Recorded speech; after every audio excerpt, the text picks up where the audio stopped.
누가복음 15장 17절에서 20절까지 말씀, 저와 여러분이 번갈아 가면서 읽습니다. 그제서야 그는 제정신이 들어서 이렇게 말하였다. 내 아버지의 그 많은 품꾼들에게는 먹을 것이 남아도는데 나는 여기서 굶어 죽는구나.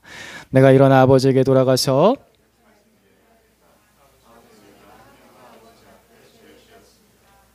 나는 더 이상 아버지의 아들이라고 불릴 자격이 없으니 나를 품꾼의 하나로 삼아 주십시오.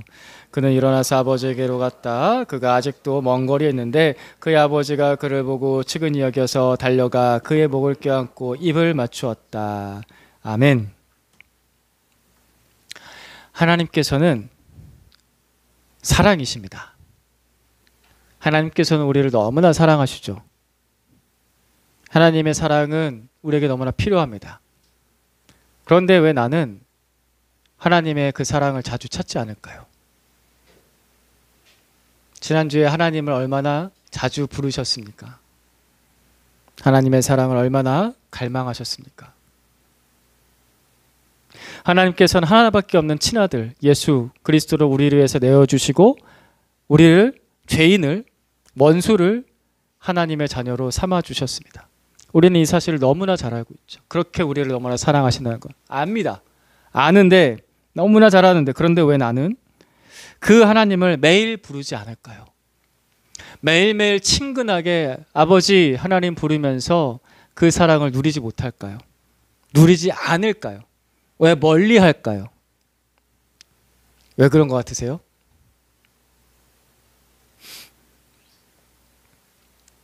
몇 가지 대답을 들어봅시다. 나는 왜 하나님 찾는 게 이렇게 힘들까요?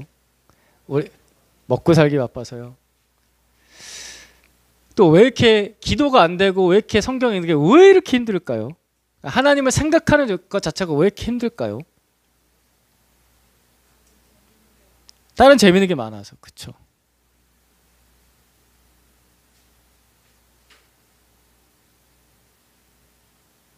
또 없어요?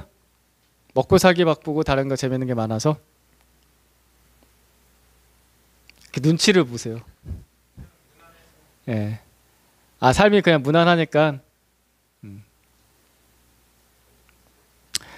그 대답들이 틀린 건 아니에요. 우리가 하나님을 잊고 사는 것들의 여러 가지 이유들 중에 하나죠. 그런데 이보다 더 핵심적인 이유를 우리가 알았으면 좋겠습니다. 나는 왜 이렇게 하나님 찾는 게 힘들까? 왜 하나님 부르는 게 이렇게 힘들까? 결심하고 결단하고 이렇게 해야지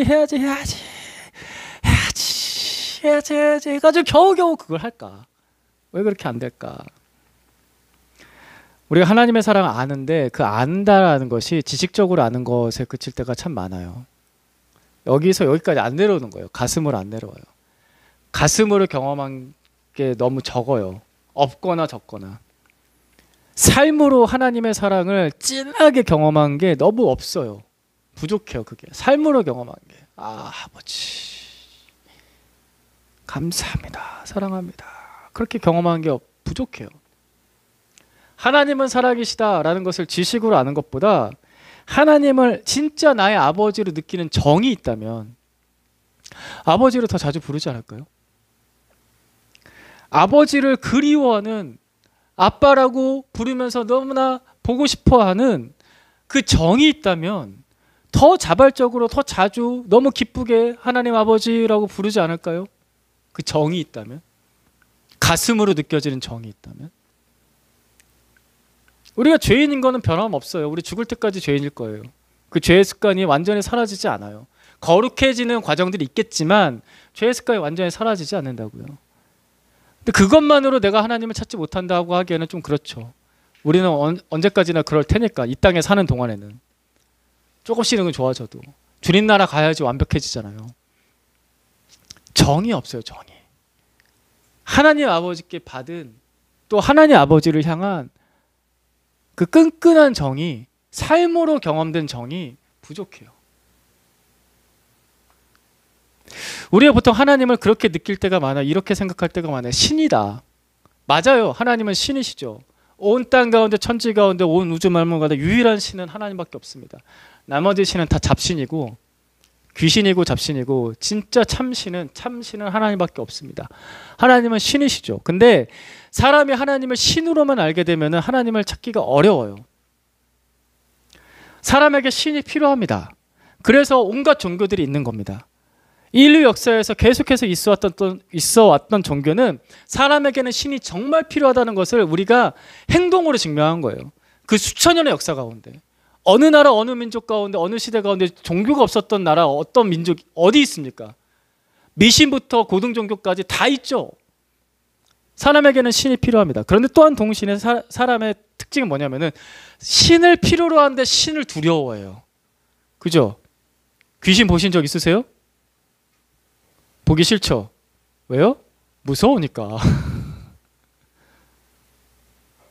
귀신이든 잡신이든 참된 하나님이든 사람은 신을 만나면 두려워합니다. 이게 아이러니죠? 사람은 신을 필요로 하는데 신을 만나면 두려워해요.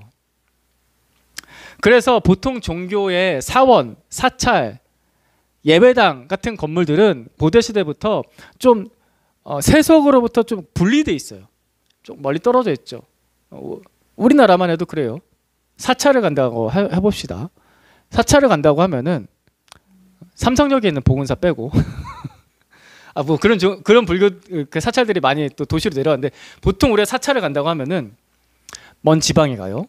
지방에 가서 시골에 있는 지방에 가서 거기 유명한 산, 유명산이라고 합시다. 유명산에 가서 한 중턱쯤까지는 올라가야 돼요. 한참 올라가야 돼요. 올라가야 사찰이 있습니다. 멀리 있죠. 근데 그 사찰에 가서도요, 그 입구에 딱 선다고 해서 그 부처님이 거기 계신 게 아니에요. 사찰을 통과해서 가장 깊은 자리까지 들어가야 신이 있는 신전, 불교식으로 하면 대웅전이 거기 있습니다. 그죠? 이런 걸 생각을 해보면은 왜 사람은 이렇게 사찰을 또는 사원을, 예배당을 멀리 깊은 곳에다 둘까? 왜 그럴까요? 가보셨던 분들은 알겠지만 일단은 세속을 떠나서 그런 사원이 있는 곳, 사찰이 있는 곳에 가면은 뭔가 느낌이 달라요. 그러니까 분위기 자체가 달라져요. 그죠? 평안함이 있고요. 고요함이 있고요. 세상과는 좀 뭔가 다른 영적인 분위기를 느껴요. 바람소리, 새소리, 종소리, 댕, 평안. 그렇게 느끼잖아요. 평안. 그래서 사람들은 그런 걸 좀 좋아해요. 세속을 떠나서 그런 거, 뭔가 분리된, 세상과는 분리된 영적인 공간에 가서 느끼는 평안, 영적인 충전, 이런 것들을 좋아서 거기 갑니다. 근데 거기서 가는데 거기 참 좋은데, 근데 사람이 그 세속을 떠나서 그 영적인 공간에서 계속 살고 싶어 할까요? 여러분은 그러세요? 가끔이죠. 가끔 그래 보고 싶어요. 템플 스테이도 길어야 2박 3일인 거죠. 템플 스테이를 29박 30일 하면은 오는 사람 거의 없을걸요. 가끔 그래요. 가끔 그러고 싶은 거예요. 사람에게 신이라는 존재는 가끔 필요해요. 자주 보면 오히려 불편해요. 그가 나한테 계속 뭔가 정의, 진리를 요구할 것 같고 나의 죄에 대해서 계속 지적하고 뭔가 깨끗하고 거룩하게 살아야 되는데 내 속성 자체는 그렇지 못하고, 그러니까 불편해요. 가끔 봐야 좋아요. 그 가끔 볼 때는 언제냐면 나 필요할 때, 내가 필요할 때 신을 찾고 그때 만족함을 얻고 다시 사람은 그 신이 없는 속세로 돌아가고 싶어합니다. 그죠? 내가 살던 집으로, 내가 일하던 일터로, 그리고 내가 즐길 수 있는 세상으로 사람은 돌아가고 싶어합니다. 그래서 모든 종교 시스템은 그런 식으로 돌아갑니다. 그들이 필요할 때 서비스를 열어줘요. 신을 만날 수 있는 서비스를 열어주고, 그들이 필요 없을 때 채워졌으면은 자유하게 프리하게 놔줍니다. 돌아가세요. 다시 죄짓고 돌아오세요. 이건 뭐 기독교나 여타 종교나 똑같죠. 그런 분위기. 그런데 우리가 믿는 하나님은, 성경에 나타나는 하나님은, 원래 하나님은 그렇지 않으십니다. 그분은 그분을 믿는 사람들과 늘 함께 하시는 분이십니다. 히브리 사람들이 이집트의 노예 생활을 하다가 400년의 노예 생활을 하다가 이집트에서 탈출할 때, 출애굽할 때, 엑소더스가 일어날 때 하나님께서는 그 60만 대군과 함께 동행하셨습니다. 이스라엘 백성과 함께 동행하시는 하나님, 그 사람들이 장막을 치면서 이동할 때마다 하나님의 장막이 그 가운데 있었고, 하나님의 장막 위로 피어난 구름 기둥과 불 기둥은 하나님이 우리와 함께 계신다는 것을 분명하게 보여주는 사인이었습니다. 그들은 40년 동안 늘 우리와 함께 하시는 하나님을 날마다 눈 뜰 때마다 보고 눈 감을 때도 보고, 그죠? 하나님은 그런 하나님이십니다. 신약 시대에는 처음 교회가, 그리스도인의 공동체가 가정에서 모였습니다. 처음 교회는 예배당이란 건물 자체가 없었어요. 그래서 성도들 중에서 성도들이 모일 수 있는 예배 장소로 섬길 수 있는 가정이 자기 집을 오픈해서 그 집에서 모여서 함께 예배 드렸습니다. 이것은 무슨 말이냐면은, 그리스도인들은 자신의 삶의 자리, 가정과 일터에 늘 함께 하시는 하나님, 나의 주 예수 그리스도를 경험하고 고백했다는 거예요. 멀리 계신 하나님이 아니에요. 예배당이 따로 필요가 없었어요. 우리와 함께 하시는 하나님. 그래서 우리가 구원자와 주님으로 믿는 예수 그리스도의 별명이 있으시죠? 네 글자. 마태복음에 나오는 임마누엘. 하나님이 우리와 함께 계시다. 그분의 별명이 이거였어요. 하나님이 우리와 함께 계시다. 이것을 믿는 종교가 기독교예요. 더구나 성령님께서는, 우리 예수 그리스도를 믿고 나서 성령님께서는 우리 안에 오셔서 내 안에 사신다라고 하셨어요. 여기는 한 사람 한 사람 한 사람 안에 성령께서 오셔서 내 안에 사세요. 성령님은. 야, 엄청난 일인 거죠. 그리고 예수 믿는 사람들이 이렇게 모여서 모인 공동체, 믿음의 공동체, 교회를 성령님은 거처로 삼으시고 성전 삼으셔서 우리 가운데 거하신다라고도 하셨습니다. 이처럼 성부 하나님, 성자 예수님, 성령 하나님 모두 다 동일한 속성, 우리와 함께 하시는 하나님이십니다. 성경에서 보여주시는 하나님은 그런 하나님이세요. 자, 여기서 우리가 우리 자신을 돌아봅시다. 자기 자신 한번 돌아봅시다. 나는 어떤 하나님을 믿고 있습니까? 자주 보면 불편한, 그래서 가끔 보면 좋은 그런 하나님을, 그런 신을 하나님, 성경에 나타난 하나님이라고 착각하고 잘못 믿고 있습니까? 그렇지는 않습니까? 아니면 진짜 임마누엘, 우리와 함께 하시는, 우리 안에 거하시는 참 하나님을 믿고 있습니까? 만약에 내가 하나님을 불편한 신으로, 자주 보면 불편한 신으로 느끼고 그렇게 이해하고 그렇게 대하고 있다면 그건 분명히 잘못 믿고 있는 것입니다. 본래 하나님이 아니라 저 세상에 있는 신을 하나님이라고 잘못 변형시켜서 우상 숭배를 하고 있는 것입니다. 그거 우상 숭배입니다. 그런 하나님이 없으니까요. 필요할 때만 부를 수 있는 신을 성경에 나타난 하나님이라고 한다? 아닙니다. 잘못 믿고 있는 겁니다. 그것은 죄입니다. 회개해야 됩니다. 이렇게 내가 잘못된 신을 하나님이라고 착각하고 있기 때문에 그 잘못된 신을 세상 사람들이 늘 대하듯이, 그죠? 토정비교 1년에 한 번 보러 가지 2번, 3번, 4번 보러 가나요? 이상하잖아요. 그죠? 외부의 종교인들이라고 하는 사람들은 매주 이렇게 예배 드리지 않아요. 매일 경건의 시간 가지는 사람 그렇게 많지 않아요. 거의 대부분은 가끔 가다가요.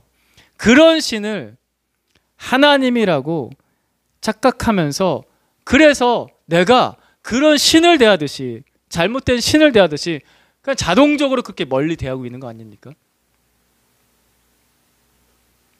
그러니까 하나님을 자주 못 부르는 거예요.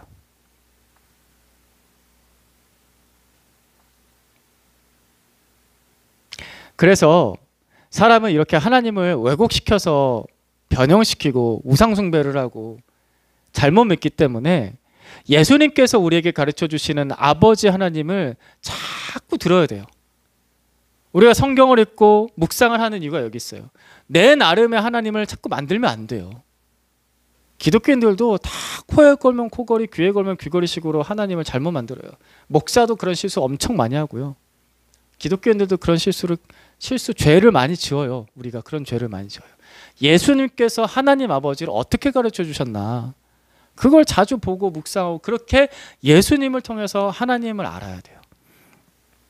그래서 예수님께서 우리에게 하나님을 소개해 주십니다. 하나님은 아버지이십니다. 따라해 봅시다. 하나님은 아버지이십니다. 하나님께서는 처음부터 우리의 아버지이셨습니다. 그래서 누가복음 15장에 나온 예수님의 이 이야기는, 예수님께서 물론 이것을 비유처럼 말씀하신 건데, 이 이야기는 우리들의 이야기고요, 하나님 아버지의 이야기입니다. 무슨 말이냐면은, 예수님의 이야기가 얼핏 보면은 꾸며낸 이야기, 단편 소설처럼 보이지만 이건 절대 꾸며낸 이야기가 아니라 지금도 동일하게 오늘도 일어나고 있는 실화라는 거예요. 이 둘째 아들과 한 아버지의 이야기, 사실 두 아들과 한 아버지의 이야기는 계속해서 일어나고 있는 실화예요. 우리의 삶의 자리에서, 내 인생 가운데서. 두 아들을 둔 아버지가 있었습니다. 이 아버지는 큰 부자였습니다. 그 중에서 둘째 아들은 아버지의 재산에 관심이 많았습니다. 관심을 넘어서 욕심과 욕망이 차고 넘쳐갔습니다. 그래서 아버지가 가진 재산을 더 소중하게 여겼습니다. 유산이라는 것은 보통 부모님께서 돌아가시고 나서 물려주시는 것을 받는 것인데, 이 둘째 아들은 아버지가 아직 살아계심에도 불구하고 아버지 유산을 빨리 주십시오라고 했습니다. 배은망덕하고 싸가지 없고, 진짜 나쁜 자식, 그런 자식이었습니다. 결국에는 그 유산을 받아서 부자가 돼서 자기가 원하는 대로 아버지를 미련 없이 버리고 미련 없이 떠나서 먼 지방에 가서 지 맘대로 살다가 그 재산을 다 탕진합니다. 큰 부자였음에도 불구하고 그 욕심대로 살다가 자기 재산 다 탕진하고서 거지가 돼서 저 밑바닥 돼지우리에서 사는 신세가 되었습니다. 아무도 그를 돌봐주지 않습니다. 이 이야기는 누구의 이야기라고요? 내 이야기예요. 내 이야기. 하나님을 닮게 창조된 사람은 세상 그 어떤 피조물보다도 가장 완벽하고 가장 능력 있고 가장 최고의 지혜와 지식과 권세를 가진 존재였습니다. 사람은 원래 그런 존재였습니다. 그러나 그 능력을 가지고도 죄를 지었고, 사람은 돈의 노예가 되고 성공의 노예가 돼서 종처럼 살고 있습니다. 누군가는 지금 엄청난 부자가 돼서 엄청나게 누리면서 살고 있잖아요. 사실 그 사람도 돈의 노예고 성공의 노예입니다. 가난한 사람도 돈의 노예, 성공의 노예, 부자인 사람도 돈의 노예, 성공의 노예, 권력을 가진 사람은 권력의 노예, 다 종처럼 살고 있습니다. 왜냐하면 하나님을 무시했고 하나님을 떠났고 하나님을 버렸기 때문에 그 결과로 사람은 노예로 살고 있습니다. 궁극적으로 죄의 노예로 살고 있습니다. 세상에 어떤 누가 그런 사람을 불쌍히 여기면서 공짜로 돌봐주는 사람 있습니까? 여러분, 그런 사람 있습니까? 주변에? 나를 공짜로 돌봐주는 사람 있습니까? 아니죠. 부모 빼고는 단 한 사람도, 심지어 형제도 나를 공짜로 돌봐주지 않습니다. 우리의 일주일을 매일 가라 넣고 있잖아요. 우리의 직장에서, 우리의 가정에서, 알바하면서, 일하면서, 땀 흘리면서, 공부하면서 우리의 일주일을 매일매일 가라 넣어야 그죠? 우리의 생명을 갈아 넣어야 먹고 사는 인생이지 않습니까? 누가 나를 공짜로 돌봐줍니까? 우리 다 돼지우리에서 살고 있는 겁니다. 만약에 하나님께서, 우리 아버지께서 내 인생에 찾아와 주지 않으셨다면 우리는 그렇게 소진되고 끝나버릴 인생입니다. 둘째 아들의 이야기는 내 이야기라고요. 근데 우리는 또 착각하죠. 나는 그렇게까지 심각하진 않아. 모르고 있는 거예요. 그러니까 우리가 예수님 이야기를 자주 들어야 됩니다. 내가 어떤 인생을 살고 있는지. 오늘 본 말씀 17절에서 19절까지 말씀 다시 보겠습니다. 번갈아 가면서 읽습니다. 17절 말씀 먼저 읽어주시겠습니까? 시작. 그제서야 그는 제정신이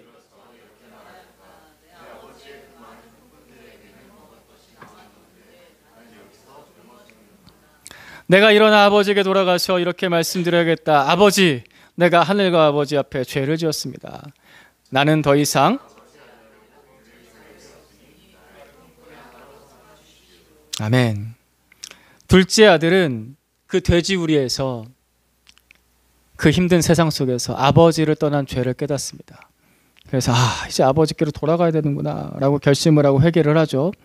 그런데 이때 이 둘째 아들은 아버지를 이렇게 생각합니다. 죄 지은 자신에 대해서 벌을 내리고 그런 배은망덕한 나를 더 이상 아들이라 부르지 않고 종으로 삼을 무서운 주인, 무서운 권세자로 아버지를 생각하고 있죠. 아버지가 그럴 수도 있어. 단정짓진 않지만 이 아들의 마음에는 그 가능성이 굉장히 높아지고 있습니다. 아버지가 나를 쳐다보지도 않을 수 있어. 받아주기만 해도 감사한 거지. 이 둘째 아들은 아버지를 왜 그렇게 생각했을까요? 한번 생각해 보세요.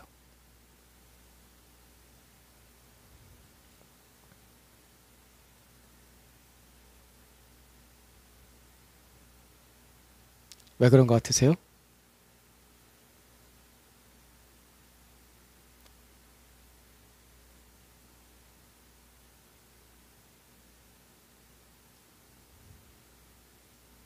여러 가지 이유가 있겠지만 둘째 아들은 지금 돼지우리에 있거든요. 돼지우리에 있어요.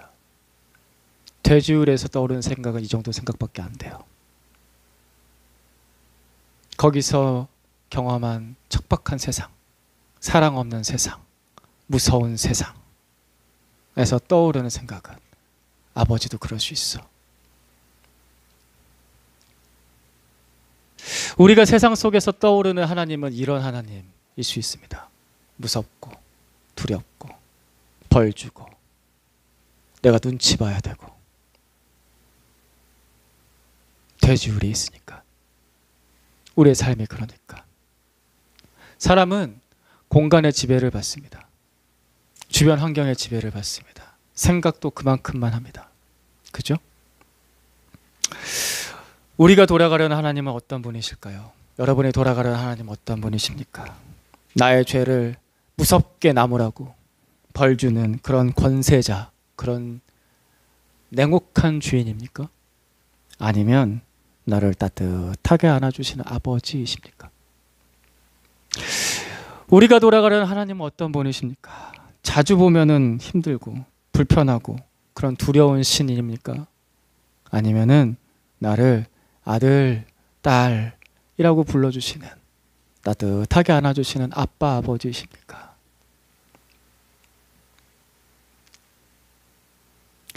(20절) 말씀 같이 봅니다. 시작. 그는 일어나서 아버지에게로 갔다. 그가 아직도 먼 거리인데 달려가 그의 목을 껴안고 입을 맞추었다. 아멘. 살아있는 아버지를 죽은 것처럼 여겼던 둘째 아들입니다. 아버지보다 돈을 더 소중하게 여겼던 둘째 아들입니다. 그래서 이 둘째 아들이 어떤 말로 회개한다고 하더라도 부족하죠. 어떤 행동으로 아버지께 진 빚을 다시 갚는다고 해도 절대적으로 부족합니다. 동네 사람이 보면은 저 나쁜 놈의 새끼, 이럴 둘째 아들입니다. 돌아와서 지 아버지가 받아줘도 나는 저 사람하고 인사도 안 하고 지낼 거야. 그럴 둘째 아들. 이해되시죠? 싸가지 없는 놈. 그럴 아들. 그의 회개는 다른 사람이 보면 너무나 저 꿀에 발 입에 꿀 바르고 저것도 거짓말하네, 그런 생각을 할 회개. 그런 부족한 회개. 그렇지 않습니까? 하지만 아버지가 그를 안아주었습니다. 그 부족한 회개를 받아주고 안아줬습니다. 그의 모든 부족함은 아버지가 다 지워줍니다. 그의 아버지가 그를 보고 측은히 여겨서 달려가 그의 목을 껴안고 입을 맞추었다. 다시 한번 읽어봅시다. 빨간색 글씨만 다시 한번 읽어봅시다. 상상하면서 내가 둘째 아들이라 생각해보면서 한번 읽어봅시다. 시작. 그의 아버지가 그를 보고 측은히 여겨서 달려가 그의 목을 껴안고 입을 맞추었다. 측은히 여겨서 달려가 그의 목을 껴안고 입을 맞추었다. 예수님께서 우리에게 보여주시는 아버지이십니다. 예수님께서는 우리에게 이런 아버지를 가르쳐 주세요. 이런 아버지를 보여주세요. 아버지의 마음이 이렇다고 알려주십니다. 우리가 내가 하나님 앞에서 회개하고 용서받고 싶어하는 그런 마음보다 하나님 아버지께서 우리를 용서하시려는 의지가 훨씬 더 크십니다. 나의 회개보다 하나님의 용서의 의지가 훨씬 더 크다고요. 내가 하나님께 구원받고 싶어하는 그 마음보다 우리 하늘아버지께서 우리를 구원하시려는 의지가 훨씬 더 크십니다. 내가 하나님과 가까워지고 싶어하는 그 마음보다 하나님께서 우리를 향하여서 달려오시는 그 마음, 그 사랑이 훨씬 더 큽니다. 그래서 우리가 아버지의 그 마음 때문에 용서받고 구원받고 믿음으로 살 수 있는 겁니다. 나의 회개, 나의 기도, 나의 찬양, 나의 예배, 나의 삶의 순종, 헌신, 그 어떤 것도 부족해요. 아버지 앞에 서면 부족해요. 세상 어디에 내놔도 그건 부족해요. 완벽할 수가 없어요. 그래서 여러분들이 나는 왜 이렇게 기도를 잘 못하지? 기도가 왜 이렇게 안 되지? 성경을 왜 이렇게 못 읽지? 왜 이렇게 깨닫지 못하지? 내가 왜 이렇게 순종하지 못하지? 적용이 왜 이렇게 안 되지? 내 삶은 왜 이렇게 안 변하지? 내 말은 왜 이렇게 안 변해? 내 생각은 왜 이렇게 맨날 죄만 지어? 그죠? 맞습니다. 우리는 부족합니다. 근데 그러면서 자포자기하고 멈추는 것이 아니라 그런 나를 안아주시는 아버지가 계십니다. 나의 부족한 말도, 나의 부족한 행동도, 나의 부족한 헌신도 덮어주시는 아버지가 계십니다. 내 부족한 회개도, 혹시 아직도 그런 분 계세요? 내가 회개를 다 끝까지 다 하지 못하면 내가 죄가 용서 못 받아서 난 천국에 못 갈 수도 있어. 그러니까 매일 밤마다 두려운 마음으로 회개해요. 하나님, 알고 지은지 모르고 지은지 다 용서해 주시고 오늘 밤에 죽더라도 천국 가게 해주세요. 부족해요. 그래도 부족해요. 근데 그것을 다 안아주시는 우리 아버지가 계십니다. 그래서 우리가 용서받고 구원받는 거예요. 그러니까 자포자기 하지 마세요. 성경 읽다가 잘 못 읽는 거 괜찮아요. 그냥 아버지를 찾으세요. 기도하다가 잘 안 돼도 괜찮아요. 그냥 아버지를 찾으세요. 내가 뭔가 사람들을 섬기고 사랑하고 전도하려고 했다가 실패하고 좌절감을 겪을 때 괜찮아요. 그냥 그때도 아버지를 찾으세요. 아버지, 제가 잘해보려고 했는데 또 못했어요. 아버지 도와주세요. 아버지가 안아주시고 아버지가 온전하게 하십니다. 둘째 아들의 회개를 온전하게 했듯이 아버지가 온전하게 해주세요. 우리는 이것을 믿습니다. 아멘. 아멘. 할렐루야. 우리는 이것을 믿습니다. 아버지가 나를 온전하게 하실 것을 믿고 나아가는 겁니다. 아버지가 나를 채워주실 것을 믿고 나아가는 겁니다. 아버지시니까.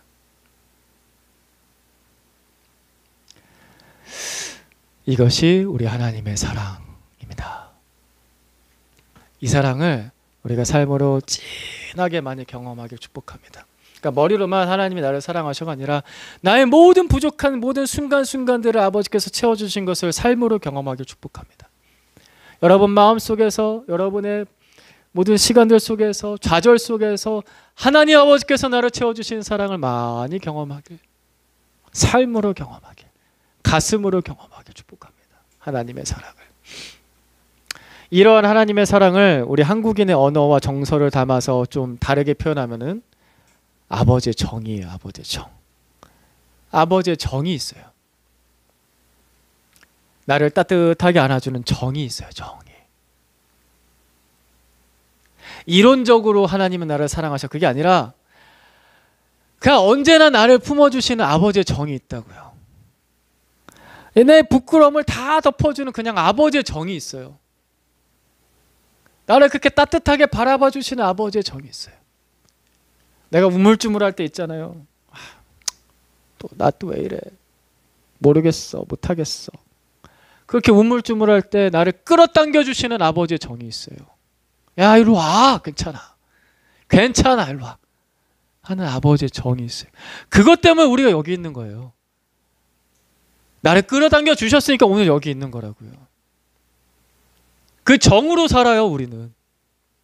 이론과 성경 공부와 내 의지와 결단으로 사는 게 아니라 아버지가 나를 붙잡아 주시는 정으로 산다고요. 세상 신 섬기듯이 그렇게 섬기지 마세요. 아버지가 나를 불러주십니다. 아버지가 나를 당겨주세요. 그 정으로 사는 거예요. 우리를 향한 하나님 아버지의 정이 있습니다. 그러니 나도 그렇게 따뜻하게 대하면 돼요, 하나님을. 아버지, 저 또 잘못했지만 아버지 도와주세요. 그리고 성경에 가르쳐주신 대로 아빠라고 부르면서, 물론 이렇게 가르치는 저도 아직도 좀 어색하지만 아빠, 아버지 그렇게 따뜻하게 부르면서 정으로 사는 겁니다. 우리가 아버지 부르는 정으로. 우리에게는 그 아빠 아버지가 계십니다. 세상 신, 무서운 신, 멀리하고 싶은 신, 두려운 권세자가 아니라 내가 날마다 부를 수 있는 아빠 아버지, 그분의 정으로 삽니다. 그래서 이번 주에는요, 오늘 말씀이 누가복음 15장에 있습니다. 15장 11절부터 둘째 아들, 사실 두 아들, 첫째 아들 이야기도 중요한데 어쨌든 15장 11절부터 이 아버지 이야기가 나옵니다. 예수님께서 직접 들려주시는 아버지 이야기. 누가복음 15장 11절부터 이번 주에는 좀 자주 묵상하시면서, 물론 주와 함께 뭐 스케줄도 있긴 한데 여러분 마음에 정말 이게 필요하다고 생각하시면은, 감동이 오시면은 매일 이 부분을 펼쳐놓고 읽고 또 예수님의 이야기를 들으면서 아빠 아버지를 묵상합시다. 묵상해 보세요. 아버지를 예수님에게 배우십시오. 그래서 하루에 아주 잠깐이라도, 단 5분이라도 아버지의 따뜻한 정에 이끌려 아버지의 품에 안겨서 그 기쁨, 그 만족, 나의 모든 부족한 것들을 채워주시는, 그래서 회개도, 기도도, 찬송도, 순종도, 변화도 온전하게 하시는 아버지의 그 정을 많이 경험하기를 축복합니다. 기도하겠습니다. 하나님 아버지, 오늘도 우리를 끌어당겨 주시고 안아주시는 그 정으로, 아버지의 그 정으로 우리를 불러주셔서 감사합니다. 우리 모든 부족한 거 다 아시죠? 아버지 품 안에서 온전하게 해주시옵소서. 그래서 우리가 안심할 수 있게 해주시고 기뻐할 수 있게 해주시고 행복하게 감사를 노래하며 아버지를 바라볼 수 있게 해주시옵소서. 이 한 주 그렇게 살기를 기도합니다. 또 좀 많이 방황하고 또 잊어버리고 그럴 수 있을 텐데 그래도 아버지 우리 다시 안아주십시오. 예수님의 이름으로 기도드립니다. 아멘.